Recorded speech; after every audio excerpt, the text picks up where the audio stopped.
everybody today? Good. Good. Okay, so we've already finished reading The Crucible, and we've gone through that story.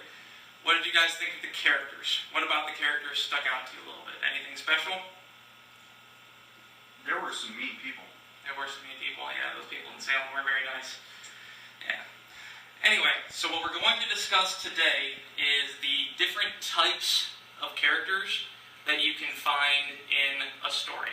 The Crucible is a really good example of all these different types of characters.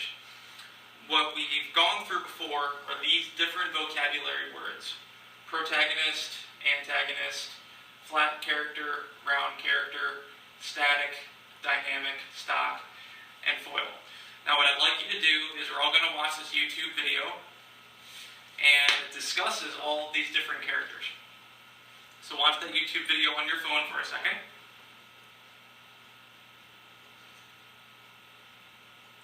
Okay, so what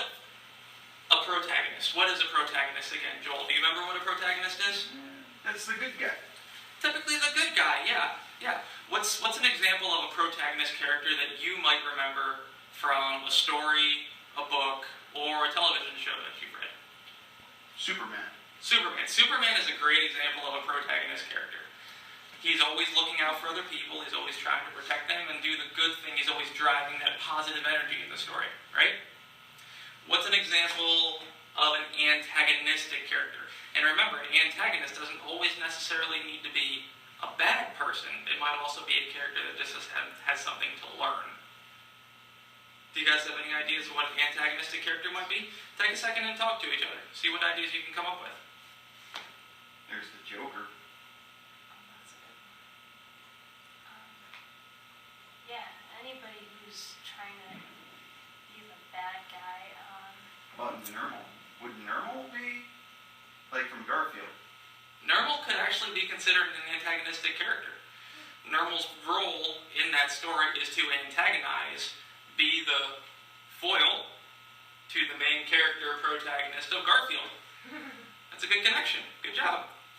So let's go to your PowerPoint presentation for a second on the Crucible. And what we're going to do is we're going to go through each slide and we're going to review these character descriptions. And then we're going to have a brief multiple choice question in which I'll ask which of those characters you think fits these descriptions of character types.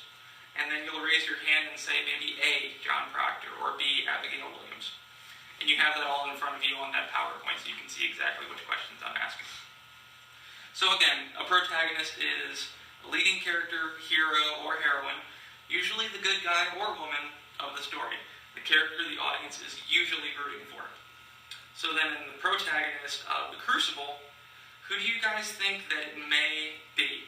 And there may or may not be more than one answer to this question. Is it A, John Proctor, B, Abigail Williams, C, Reverend Hale, or D, Giles Corey? If you think it's A, raise your hands.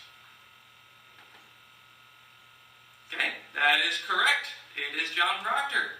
Good job, class. Good work. Now the antagonist. There you go. There might be a couple different antagonistic characters in this story, remember? The adversary of the protagonist, the bad guy or female of the story, character may have unlikable traits. This may fit a few different characters in this story.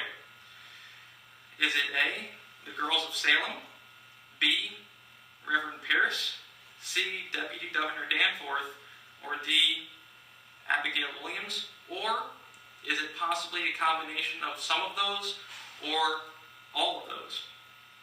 Is it A? Raise your hands if you think it's A. If you think it's B, raise your hands.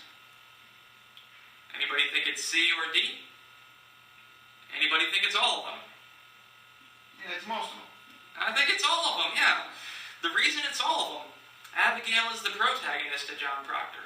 She's always trying to bring him to the evil side of the story, make him do bad things, make him sin. She's the character he cheated with.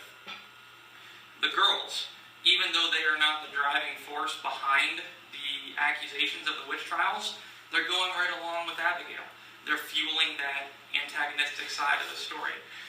Deputy Governor Danforth, he is the foil to Governor Hale, and he is the one that is really pushing religious aspect of the story of these children are being attacked by witches and demons, even though he has no proof, but that's because it's coming from his own niece and his daughter, right? And then finally, Abigail, well, we said Abigail, right? And finally, Reverend Paris. Reverend Paris is the one I just mentioned, actually. I got him confused with Deputy Governor Danforth.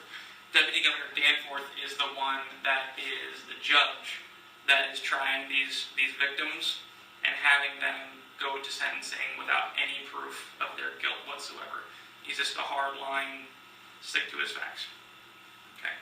So obviously we would go through this entire presentation in the real class. Your homework assignment this evening, since we're running out of time, is you're going to go home. I'd like you to write down on a slip of paper one character that you would like to research.